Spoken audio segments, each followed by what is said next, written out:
Good evening. Welcome, everyone. I'll invite you to take your seats. Hello, my name is Brittany McGee, and I'm the Next Generation Officer here at the Council. It is such a pleasure to see a full house tonight, and welcome you all to our last Young Professionals program of 2018. Most of you know the house rules, but for our new friends in the audience tonight, tonight's program is on the record and being live streamed, so we ask that you please silence your phones. But you can keep them out as we'll be taking questions through our online survey technology. chi.cnf.io is the link you can use to submit questions. We very much welcome your engagement with us on social media and encourage you to tag hashtag CouncilYP in your posts. You're going to post some great photos of the program. As you're tweeting, though, we just want to point out that views expressed by individuals we host are their own and do not necessarily represent institutional views or positions of the Council. I encourage you, if you are not yet a member with us, I see some YP members in the audience, which is fantastic, but if you're not yet a member, consider joining the Council. We have a wide variety of levels for you to choose from, and I hope that you will consider participating in the Young Professionals Network. To find out more, after the program, you can see one of the various young professional ambassadors. They will have name tags designating that they're ambassadors to the Council. And speaking of YP ambassadors, if you are already a member of the YP network, please consider enhancing your membership with us by applying to serve as a YP ambassador. The applications for the new class of YP ambassadors has just opened today.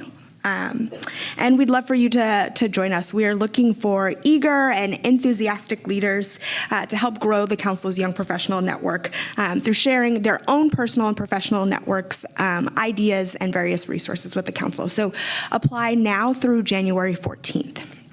Back to tonight's program. The Fed just released a report positing the question, are millennials different? A popular question as of late amongst economists and the press. As we know and experts have found, relative to earlier generations, millennials are more educated, more racially diverse, and slower to marry. Other attributes given to them: less wealth, fewer assets, more debt, more financially fragile. So perhaps, yes, there are some differences. Bridging the distinctions from earlier generations and being prepared to be the primary drivers of the global economy will entail overcoming gaps in financial literacy, but most importantly, navigating large distrust in financial institutions. So to help us break down the millennial mindset when it comes to money, we have a fantastic panel. To introduce them briefly, Eileen Buckley is the Director of National Responsible Business Leadership at PwC and co-author of their recent report, Millennials and Financial Literacy: The Struggle with Personal Finance. Oliver Coupe is managing partner at 4 Point Capital Partners, a private wealth advisory with client assets under management of over $560 million. Many of his clients are millennials, I should add. Brianna McGurran is a personal finance expert at NerdWallet and runs a personal finance advice column called Ask Brianna. And moderating tonight's discussion is Gabby Dunn. Gabby is an author, journalist, YouTuber, and comedian. She's the host and creator of the podcast Bad with Money, and author of the forthcoming book based on the podcast, Bad with Money: The Imperfect Art of Getting Your Financial Blank Together. Scheduled for release in early 2019, you can pre-order a copy of Gabby's book tonight over in the corner after the program. Without further ado, though, to get us started talking about money, please join me in welcoming our panel.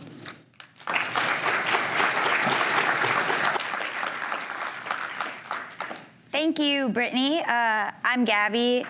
So yeah, we are going to be talking about millennials, but first I wanted to go through the panel and talk about some of our own money mistakes, just because I feel like it's hard to be up here and preach at people without being like, look, we're also not perfect. I'm just briefly, I flew to Paris with $800 in my bank account in 2012, just on a whim during, I think a little bit after a breakup.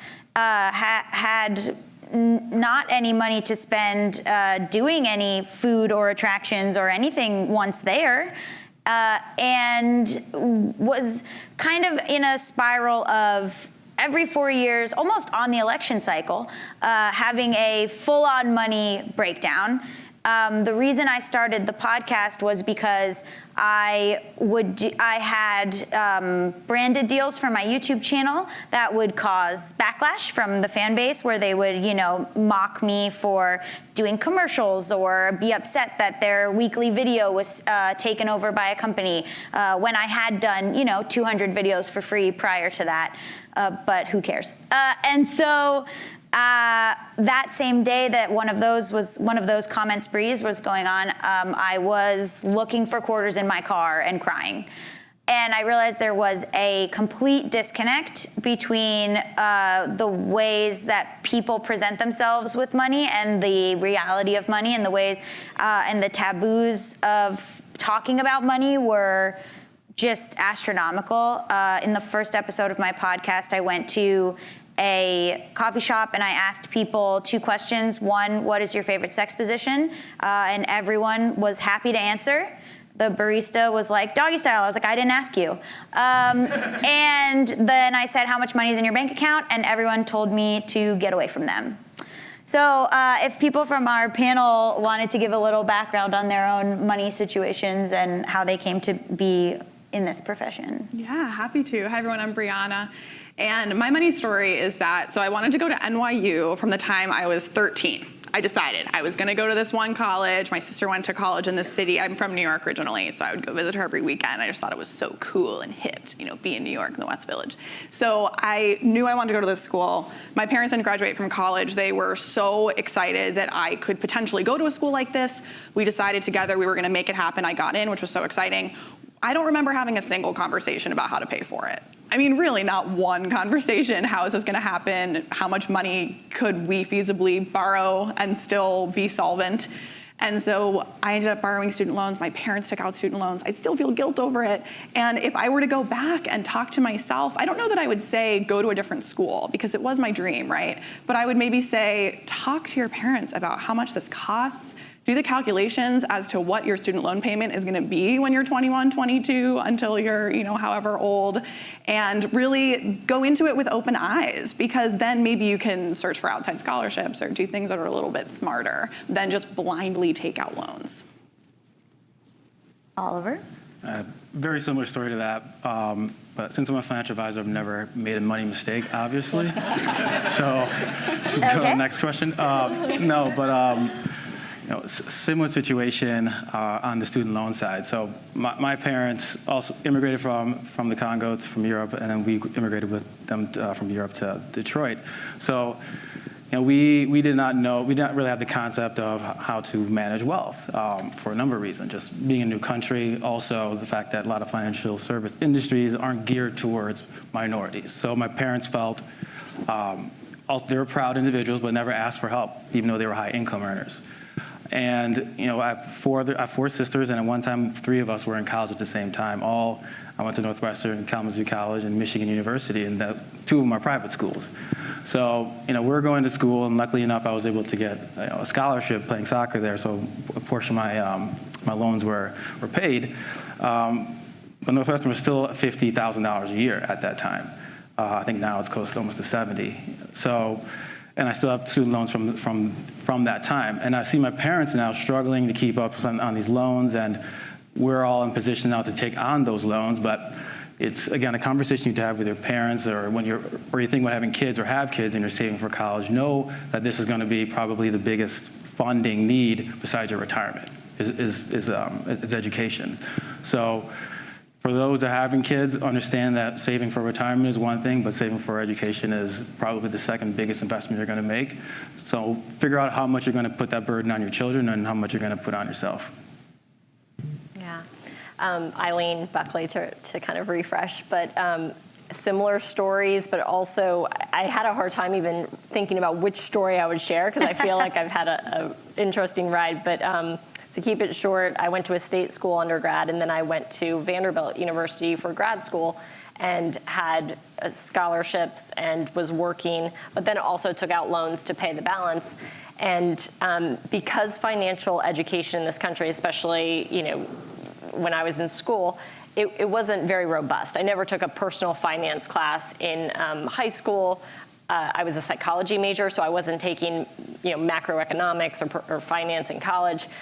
So it was learn as I go as I went through grad school. And when I got out of grad school, I managed to, through some strokes of good luck with work, buy a condo that I probably should have sold when I moved up to Chicago. So I bought the condo in 2004, moved up to Chicago, probably should have sold it, because then the downturn happened, right?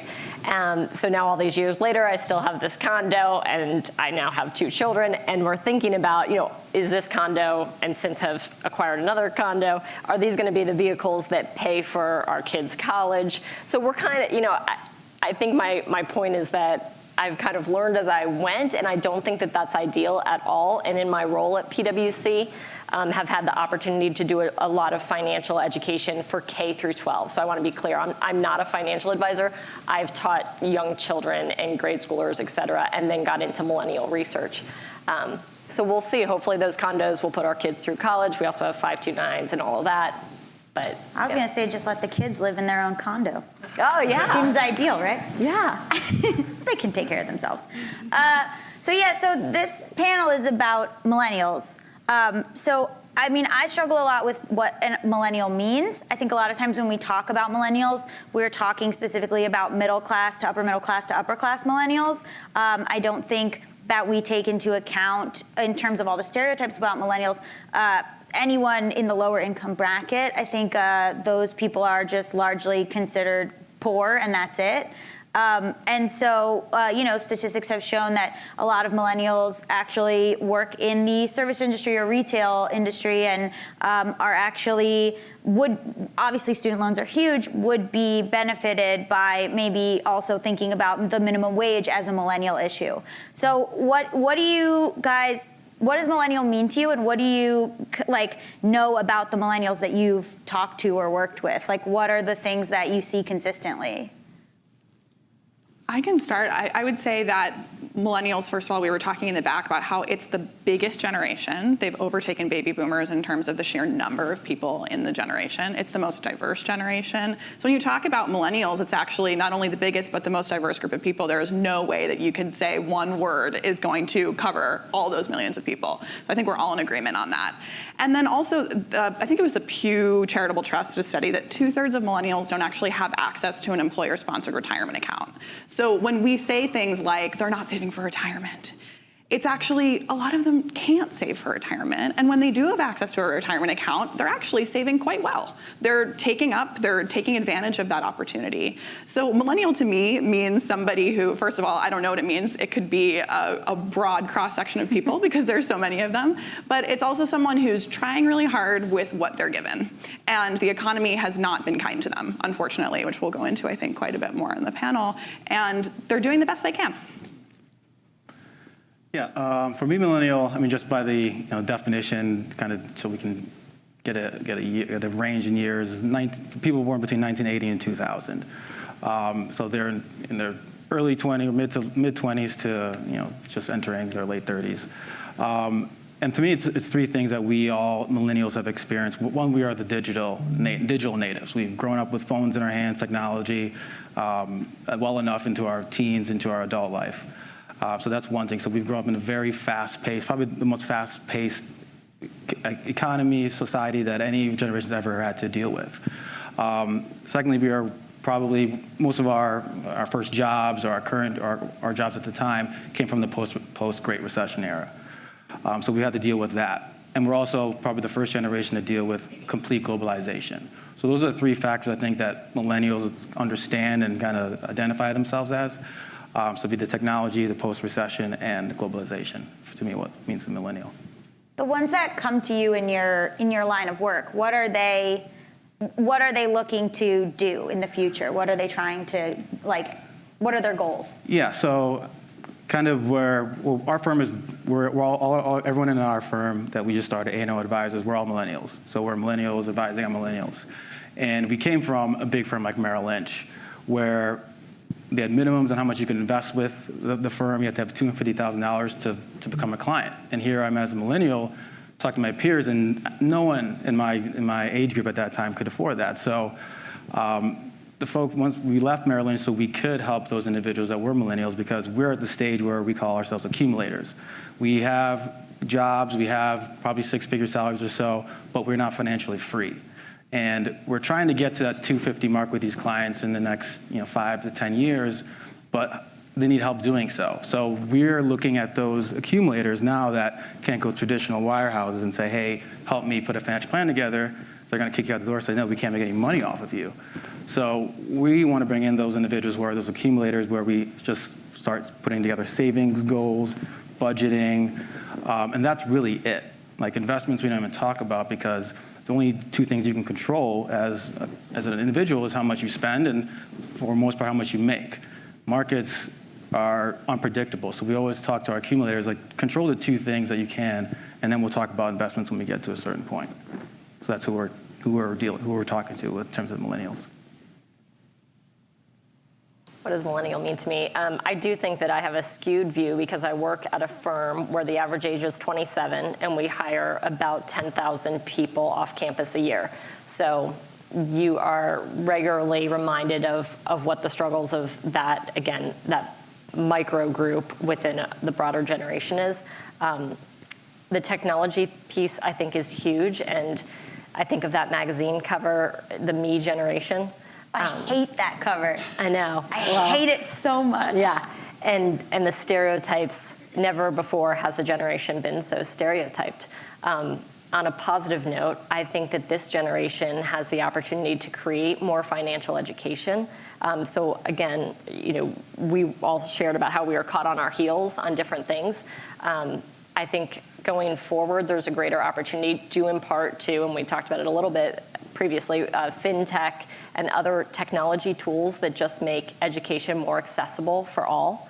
And I think that's going to make a huge difference. Yeah. What are the people that you're working with or that you write about? What are they doing now? Like, how are they saving for retirement? How are they saving? Because, statistics show, you were talking about, millennials couldn't come up with $2,000 in the event of an emergency. It seems a lot of times I have trouble on my podcast giving people advice, because the advice is like, hey, I don't know, save $5 a month, and then people are like, I don't have that. And that's completely valid. So like, how are people saving, or how are they thinking about the future if they are? From what we see from our clients that are millennials, I mean, it's a painful process. Yeah.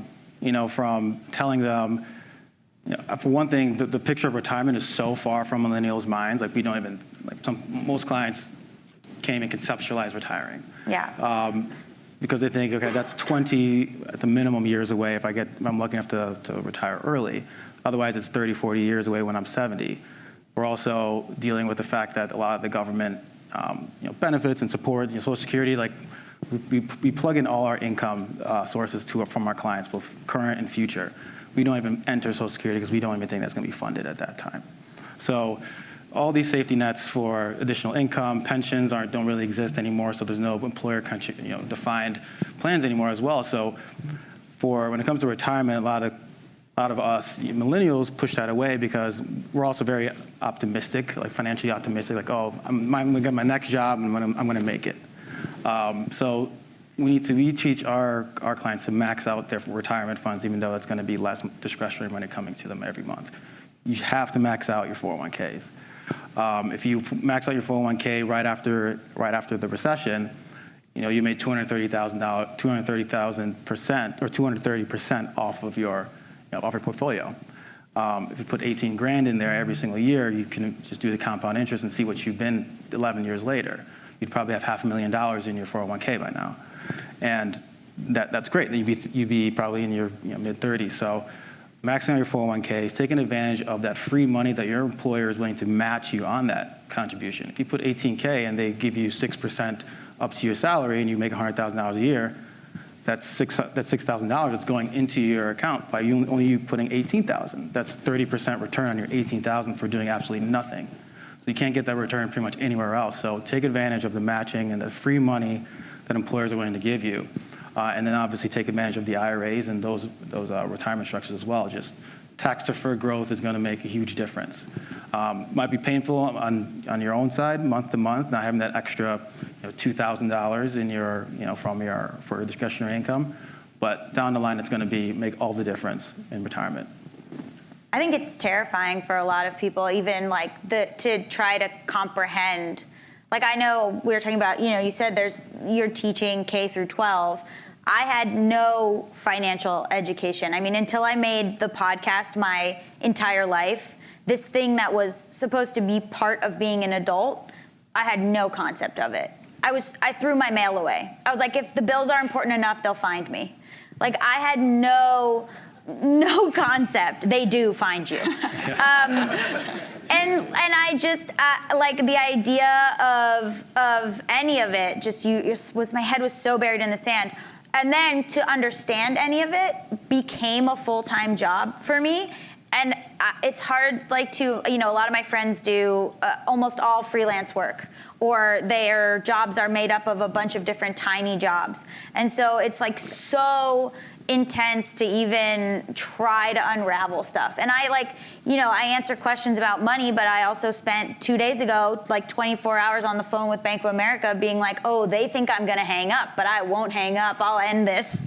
And so how do you talk to young people, even the K through 12, how do you talk to young people in a way that they understand, or in a way that isn't alienating? Or I think a lot of money media comes across as very condescending, And you write for a money place.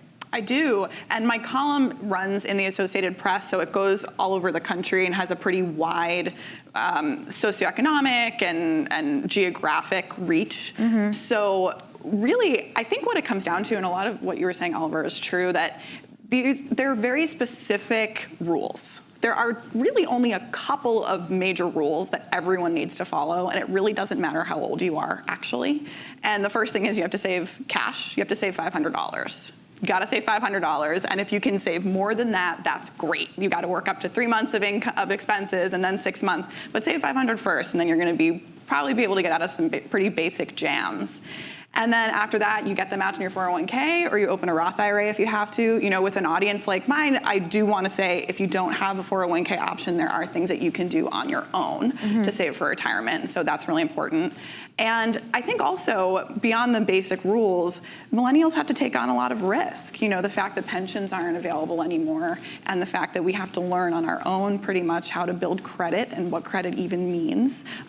We're taking on risk, and we're also doing a lot of the research and the legwork on our own.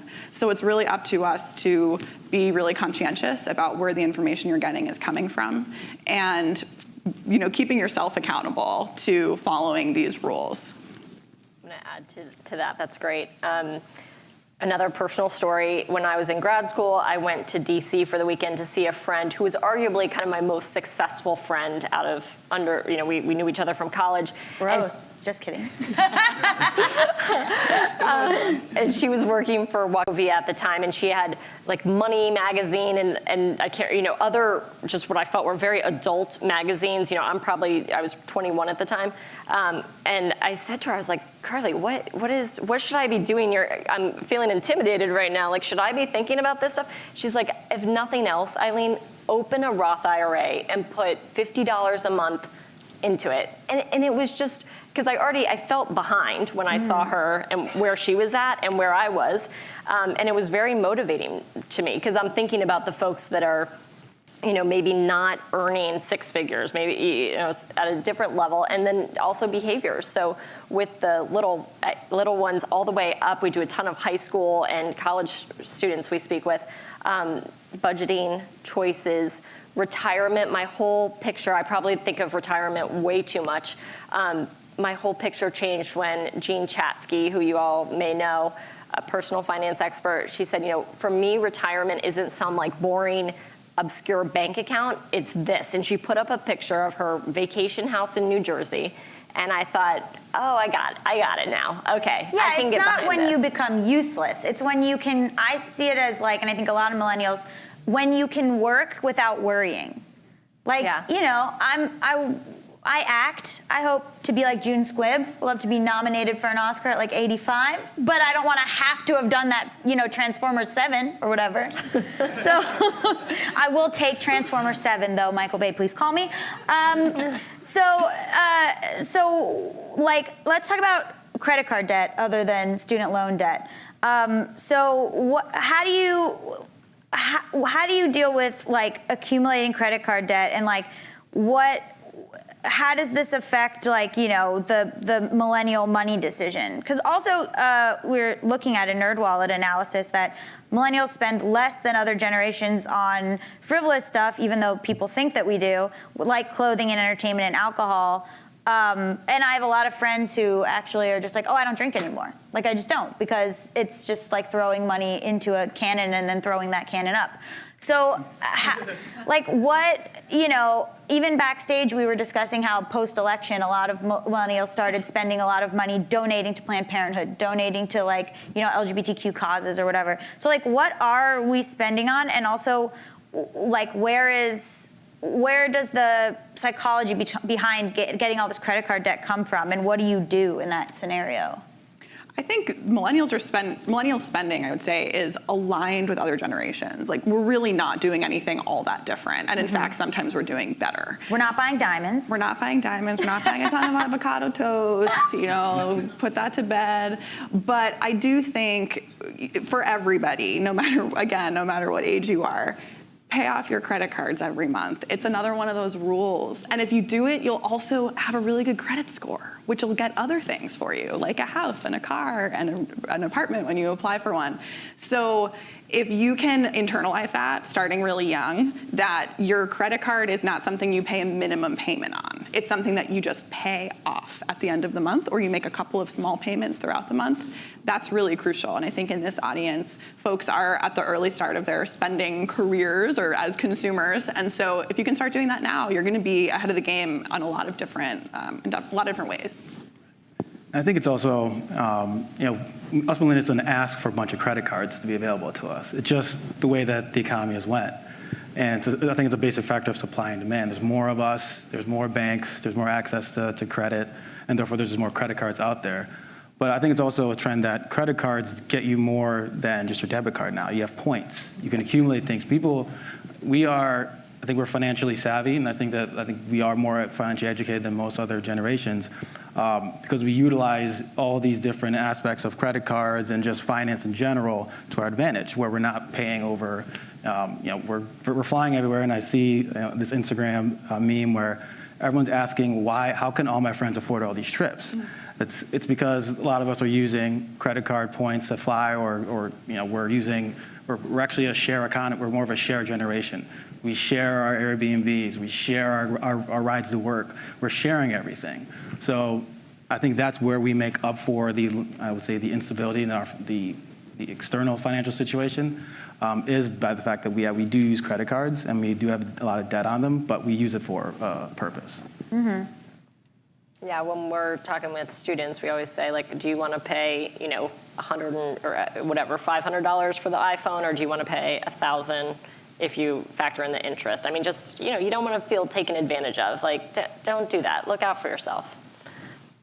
I didn't book this panel, but it does seem, it is cool that I think we are all not straight white dudes in some way. So congrats to us. It's our time. And so what have you seen in terms of gaps or changes for women or people of color or queer people? I'm queer, thank you so much again. How do you, what are you seeing in terms of that kind of stuff, or a change, or it used to be that the men would, your husband will take care of the situation, but then now retirement homes are full of widowed women who, lost their husbands.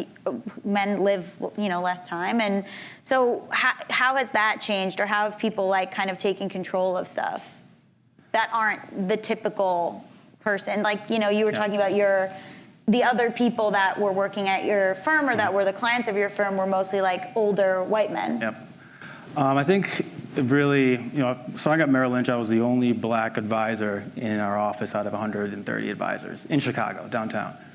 So that was startling to me, understanding Chicago and just there's black people have money, So that was I think that was in 2009. So I think right after that, there was a big lawsuit. Black advisors at Merrill Lynch sued the company because they weren't getting the support to go prospect, they didn't have the same pipeline to clients.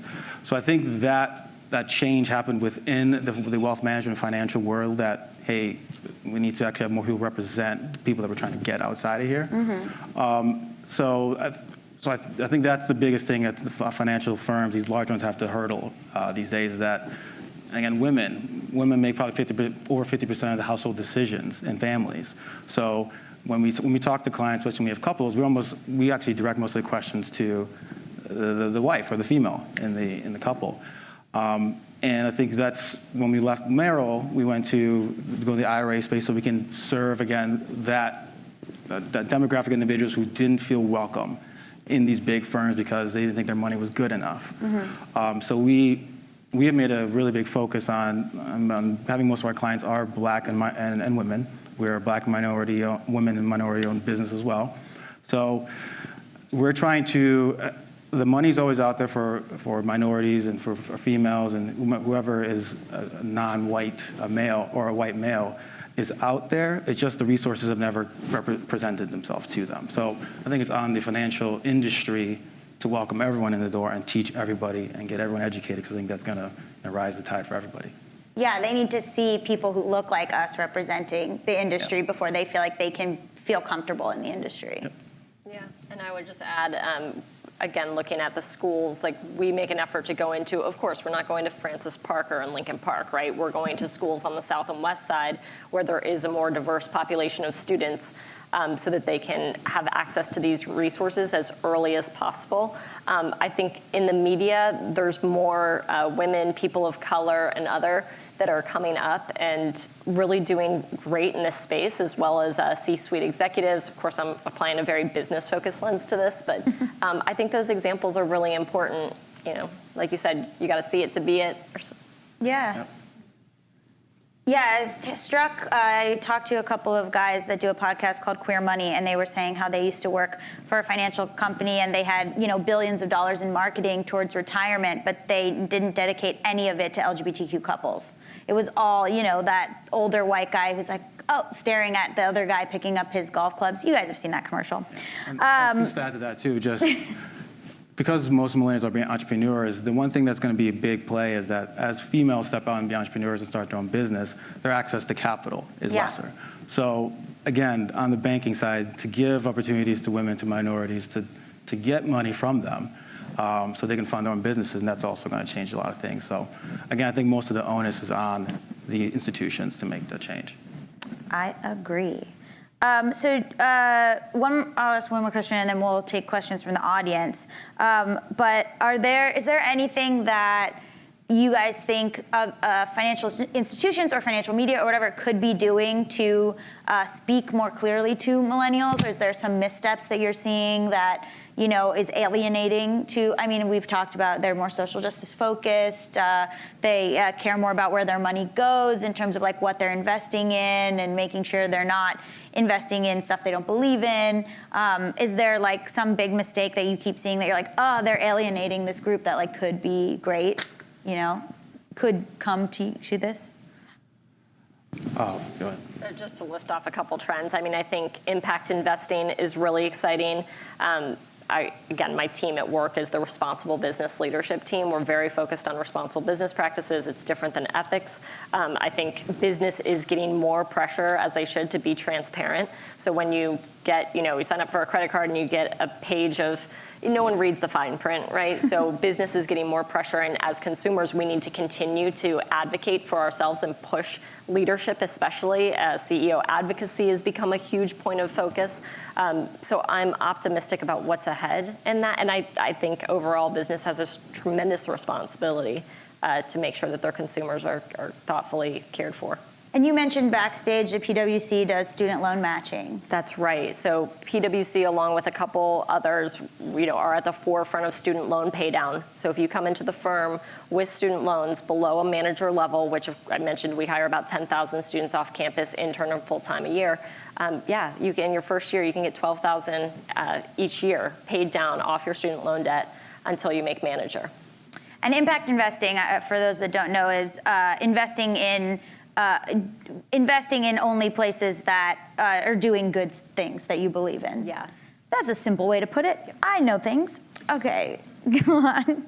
I mean, the financial industry is flawed in a lot of ways, but I think what needs to change on their side, and I think what people need to ask of their advisors, of the people that they work with in the finance field, is what you need to ask, what do you want from your money? And so many times where I think our parents grew up in a generation where it was a broker, right? If someone called me their broker, I'd be extremely offended, because my primary goal and my primary job is to achieve financial goals. And those aren't numbers, those aren't benchmarks, those aren't indexes.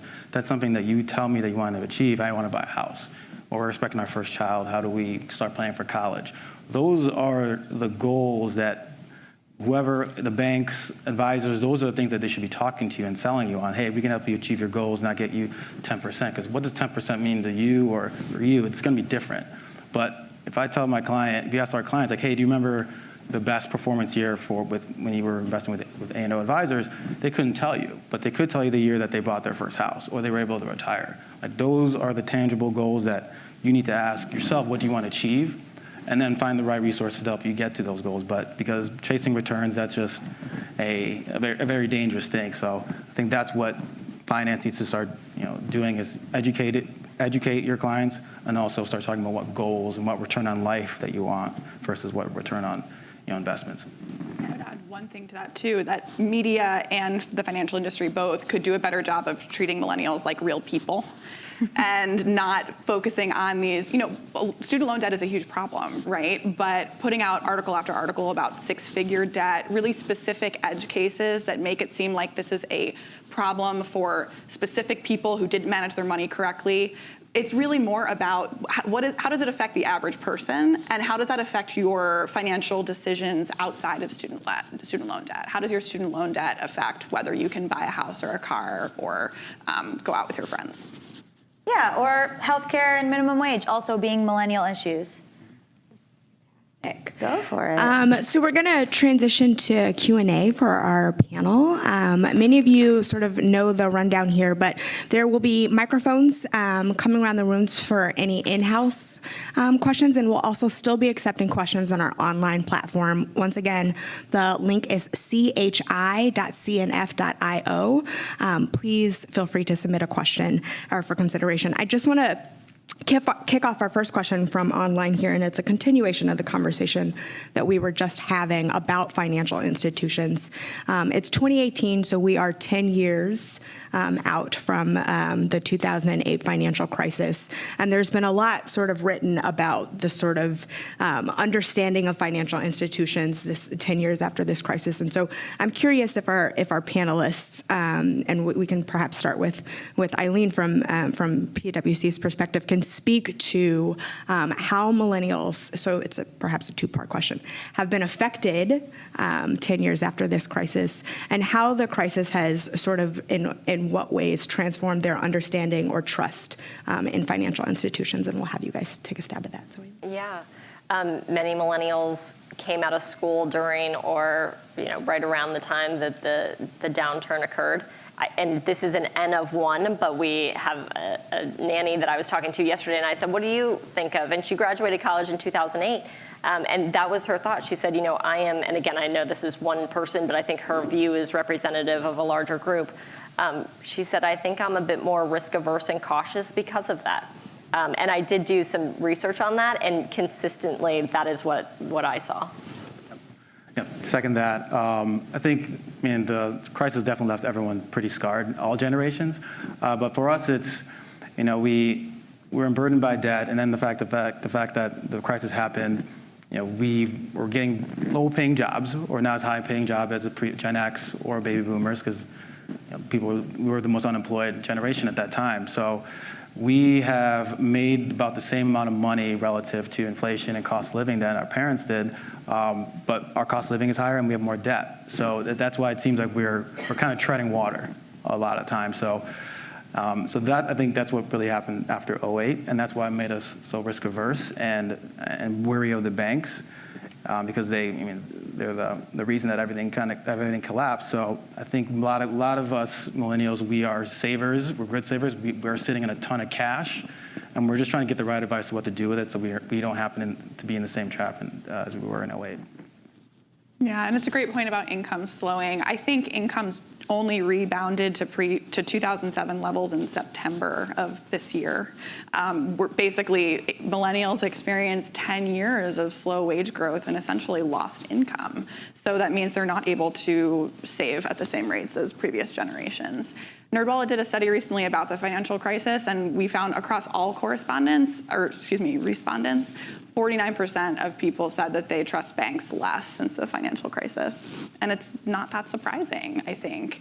But millennials in particular, having graduated into a bad job market and low wage economy, are experiencing it, I think, acutely. I also want to say that I think we've taken on a lot of the burdens of our parents too, due to the 2008 crisis. I think a lot of them suffered harshly, and speaking from personal experience, it became suddenly our problem to deal with helping our parents or what's going on with our parents. Or, my dad lost his job. He drives for Lyft. He's 71. And that's I think a direct response, that's a circumstance that is directly, from the 2008 crisis. We'll take some in-the-room questions because I know we have a few lights on. We're going to take this gentleman right here on the left.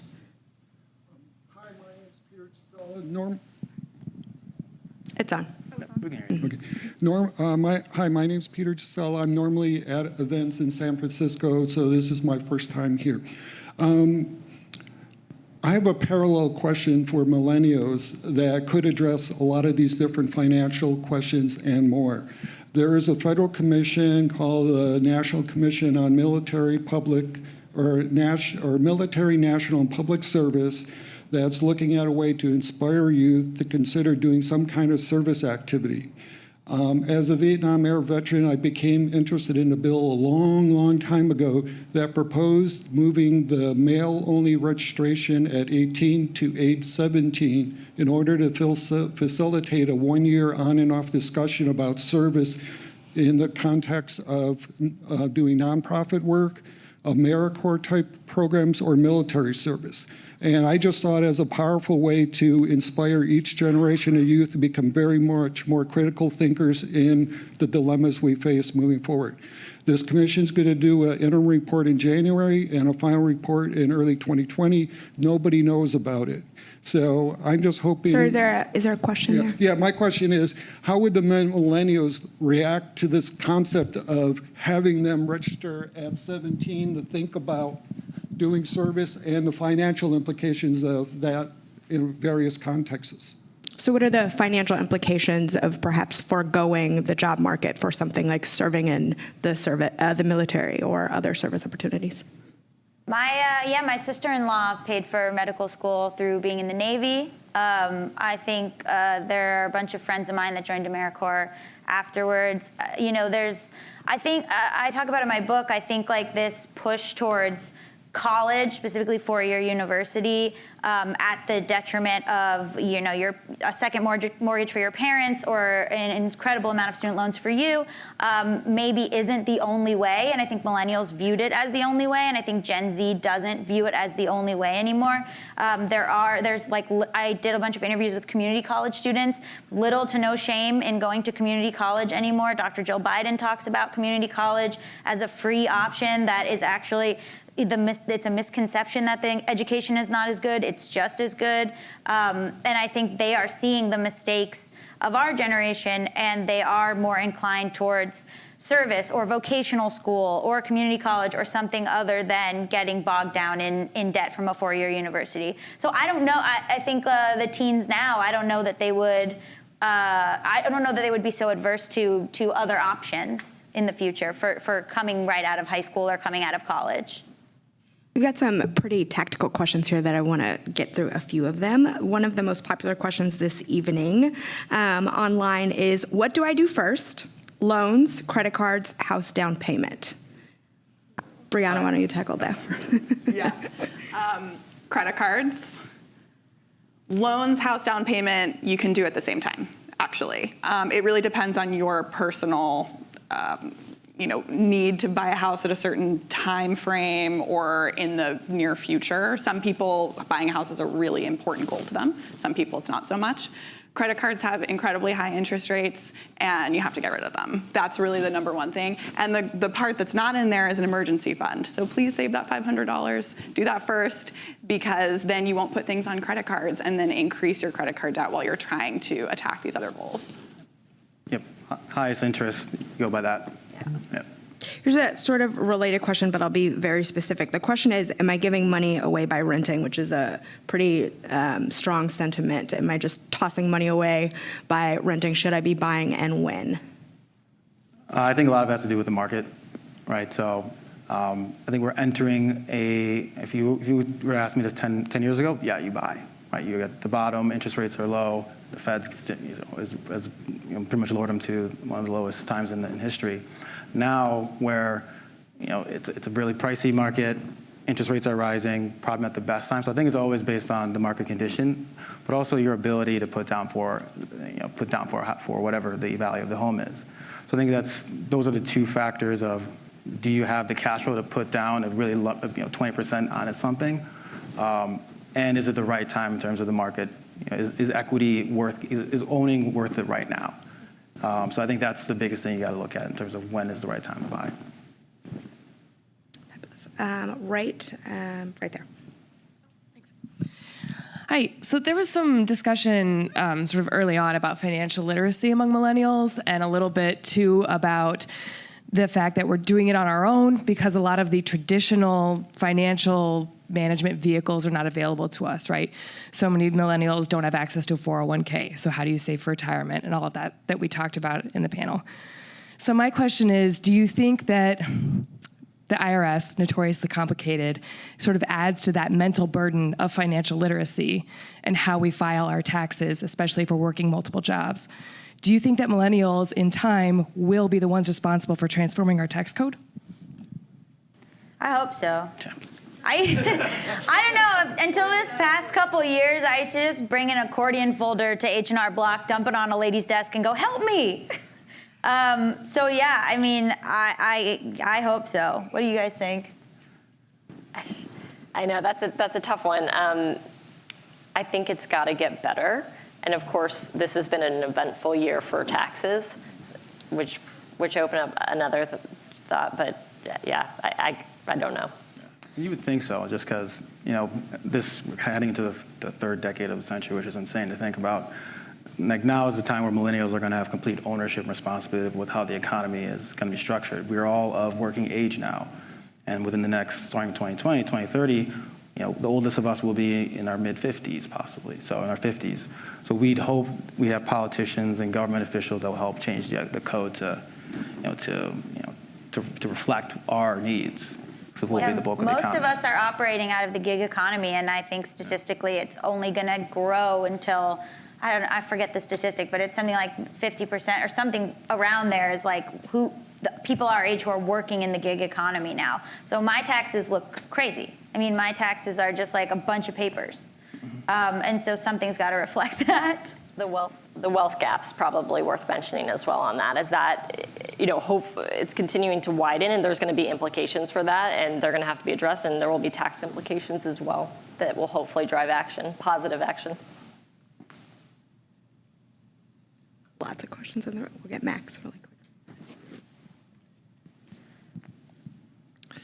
Couple of quick questions. One. Just one, Max. Okay, just one. So my question is, what are some financial institutions such as banks going to do to get millennials to trust them again? Become credit unions? JK.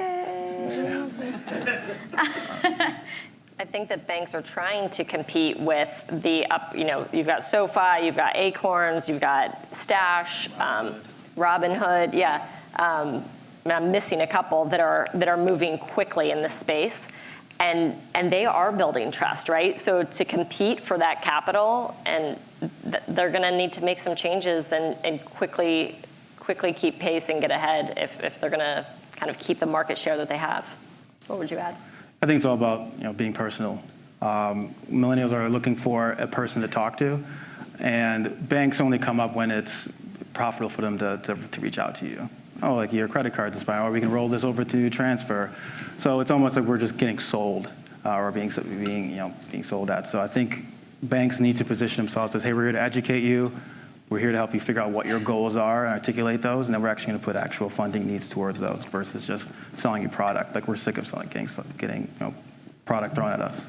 Get rid of overdraft fees. I was going to say, I would add transparency. That whole idea around millennials take on more risk and we have to do more research on our own about what to do with our money. When we are doing more research and we see those fees and we see the ATM fees that were charged and the account management fees, that is really demoralizing. And so if banks could be more upfront about those, or at least there's an opportunity to, compare our options more, then I think that could make a big difference. Cash savings. You want to pick a bank that gets good return on cash. So don't work for any of these banks, but Goldman Sachs, Marcus has 2%, Ally is 2%, Capital One is 2.05%. So if you have a lot of cash, you shouldn't be sitting at no offense to Bank of America, but it's No, offend them. Offend them. I would Okay, like yeah, to that's offend why I them. left. So just find banks that are working for you, and they're not just collecting fees, but you're getting something in return. Yeah. At the right, first row. So I do feel like there's a little bit of a discrepancy between sort of like what Gabby was talking about minimum wage being an issue for millennials. And then like Oliver, you were talking about people making six figures. I think for millennials, like there's a lot of us for whom six figures is still very far away. And like things like owning a home or saving for retirement or having children are still like just these incredibly lofty goals. And like, I'm 30 years old and that's like not in my near future. So I guess in terms of like smaller goals, like if you had to come up with like the most important piece of advice for someone who is making quite a bit less than that, like where can you even start? Like what is the most important piece of financial advice for someone who's not at six figures? Yeah. I mean, I think it's always like a default thing, but it really is about your budget. Like the first thing that when the clients come in, whether they make $30,000 a year or they make $30 million a year, it's let's look at your cash flow. And if you don't have a control over your cash flow, meaning that you're spending less than you make, then we can't, like that's where it needs to start. And at that point, when we are able to assess, like, okay, this is what we're saving each month, even if it's a minuscule amount, that's an achievement, and we're just going to build on that. And it's going to take time. We have clients we've had for years that still can't budget, and that's why they depend so much on the investment side, something that isn't reliable. So we always tell our clients, you control what you can control, which is how much you spend. That's the one thing you can always control. And again, your income obviously is subject to what you do, but those are the two things you first need to understand how those look at the end of the month. And after that, then we can talk about what are the appropriate savings buckets we can actually start putting money in. So we always talk about having a right now bucket, a soon bucket, and a later bucket. So figure out what those time ranges are for yourself, and then once you have control of your budget, then you can start pouring those into those various buckets. One thing that helped me was I printed out my bank statements. And then I went through it took days. I went through all of them and I highlighted different things that I thought were too much. So it's not like, hey, it's not like that shaming thing of like, don't get your latte and don't get your manicures and these things that are like depriving yourself. But, a thing that was strange was I went through, and it seems small, but I went through my bank statements and I realized that when I parked at a parking meter, I was just hitting approve. And I would go in for 15 minutes and pay for 4 hours. And I was like, oh, one thing you could do is look and judge how much, like how often you'll actually be in there, and or how long you'll actually be in there, and then only pay for that. Or I realized I had 2 Dropbox accounts. Okay, that's $40. I don't need to 2 Dropbox accounts. So if you go through everything with like a fine-tooth comb, which is so painful, and I cried the whole time, you might find small things that you actually didn't notice without just being like, you know, a monk who cuts their cable and is like, you know, lives some sort of poor life. You know what I mean? Yeah. And then with that $20 that you save on the Dropbox account, you can start an automatic transfer to savings, so $20 a month, and you won't miss it because you're already paying it. Yeah, there's an app called Digit that I like a lot, which just takes a little bit of money out of your account every month, and then you hopefully forget about it, and then you go look at your Digit account, and you can break it down into like, you know, I do like haircut, dentist, whatever, and then it'll save, and then I'll go and check, and when I've met my goal, then I'm like, I can go to the dentist. What a great day. Right here on the end. Good evening, everyone. My name is Jessica LaShawn, and I work with 3 different components. I work with my peers, I work with parents and students. So my question is, what are your thoughts, each of you individually, hopefully, what are your thoughts on cryptocurrency, investment properties, and lastly, utilizing insurance policies as a savings alternative? Thank you. Hit it. All right, cryptocurrency. I would say, I've said this so many times before, but you just have to have cash saved before you do anything else. I mean, really, just be very wary of investing in cryptocurrency before you have these other buckets in shape. It sounds exciting and fun and new, and I live in New York, and there are ads on the subway for apps that will help you invest in cryptocurrency, and they seem really cool to some people, I think, but I don't necessarily think it's the right move for everybody. I think I'll move on for the other ones. Yeah, in good conscience, I can never tell my clients to go look at cryptocurrency. It's one of the most speculative things you can have investment-wise. So it's all about your risk appetite, right? If you are doing all the things that we mentioned before, budgeting, maxing out 401k, now you have taxable savings and you're investing that, then look into more of the speculative things. But there's better alternative investments than crypto that are available to you. On the life insurance, so this is something that I think is really prevalent as well. Life insurance is supposed to do one main thing, which is give a benefit to your loved ones. Now, life insurance companies, in order to compete with all the investments out there, mutual funds, now they have like variable universal life with the investment piece or whole life. And most people have no idea what they're investing in, right? Northwestern Mutual gives you a call and says, hey, come sit down with us, invest into this mutual fund. That's also your life insurance policy. Know what. You have to have a purpose for your life insurance. Is it to give a benefit to your loved one? Is it to get income? Or what is your actual purpose for life insurance? And then talk to your life insurance provider or advisor to see if that one fits what you need. Otherwise, these premiums are pricey. So just understand what you're putting your money into, why it's doing it. I think that's what you have to do when you analyze life insurance. I completely agree on crypto. Skepticism is the word for it. Investment properties, I think I'm biased. I'm from Florida. My dad was a realtor. Was a Catholic priest, which is another story. But for me personally, I've seen a very positive. And even if you look at the research, I mean, if you can manage it, I think it's worth doing life insurance. And again, I'm at a place in my life where I know my bias. I have 2 small children. Life insurance, I think, is a good investment if it's the right product. I own cryptocurrency, and I don't know what it is or why. It's on my phone in a Coinbase wallet. I look at it, I go, okay, and I close it. We're going to get through a couple more questions here. So just really quickly, because we want to get through a couple more. What are let's do top 2 tips for beginning investors. How would one get started? Oliver, want to kick it off? Top 2 tips. Honestly, a lot of it is drown out the noise. I mean, Merrill, there was times where it's just CNBC with the ticker screens and Kramer's yelling, and you're just like, what's going on? And I think the first thing you got to realize about investing is, again, just figure out why you're investing. Are you investing to make money? Or are you investing to I think why I invest is to create time. So I think that's what life is about. How can I give more time for myself? So I think that's when you start realizing what investment vehicles that you can select to whatever return on life that you were looking for. That's what you need to base your investing on. So understand why you're investing first.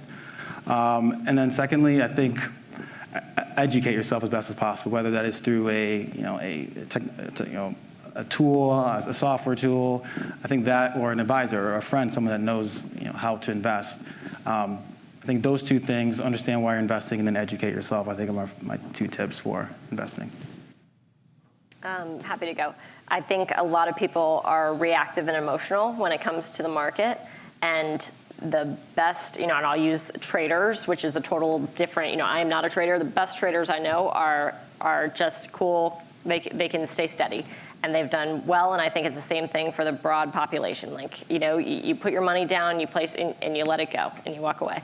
And then the other thing, just common one, pay yourself first. So that means savings, kind of take care of your things, and everything else will fall into place. I would say when you're young, you're investing, your first goal should be to invest for the long term. So when you say the word invest, it means investing for retirement first, because you have so much time for that money to grow. If you use a compound interest calculator, it will blow your mind. If you save $100 now and put $10 in per month for however long, it really, use one of those calculators online. It'll be pretty amazing to see. And then secondly, I agree with Eileen, just don't look at the market. I know it's hard right now, especially in the past couple of weeks, and it's okay. It's important to follow the news and to know what's going on, of course, as conscious consumers, but try not to look at your own portfolio, more than once a day or even that often. I probably wouldn't recommend that, just because there's really nothing to gain from doing it. You want to stay invested for the long term, and you don't want to move that money in or out really, unless Oliver can probably talk better for opportunities to do that. But when you're investing for retirement, you really want to just keep it, stay put. So our panelists will probably stick around for a couple minutes so anyone can get any personal one-on-one questions answered. But I just want them to each close with one thing. And Gabby, I'm going to answer for you because you have a book that is available for pre-order on this side of the room. But can each of you name a book, blog, or article that you know of or that has maybe recently come across your desk that might be useful to our audience as they think about financial planning and their own financial future? And I would just say my own book, like a psycho. I guess the best book I've read lately is my own book. Go on, you guys. We mentioned that Fed report earlier today about Are Millennials Different? There's a great Atlantic article about it that came out, I think, on December 6th. I recommend everybody read that because it talks a lot about what we talked about today. It'll make you feel better as a millennial. It'll be like, oh yeah, that's why I'm struggling or why I don't feel like I'm getting ahead. That article was very affirming to me. Yep. So I think one book that I've read recently, Sally Krychek, I love her. book. She is also the founder of Ellevest, which is a women's-based financial planning tool. And I was actually put on this book by my partner, Annie Werner. You don't have to be a woman to read the book. Just a powerful, I think, book in terms of what money means to people. Her personal journey. She was a high-up executive at Merrill Lynch or at J.P. Morgan. And then started this women's-based investment platform called Ellevest. So robo-advisor with also the personal touch. So that's another platform I think, especially young women and millennials would be interested in. Her book is extremely, I think, inspiring for anybody to read. She was also a guest on Bad with Money. Oh, that's cool. My 2 are classics, Rich Dad, Poor Dad, and The Millionaire Next Door. They helped me establish my principles, I think, when it comes to investing and saving and other. Fabulous. Well, once again, our panel will stick around for a couple minutes. I want to thank you all for joining us and invite our audience to join me in thanking our panel. Thank you guys so much for coming. Have a good evening.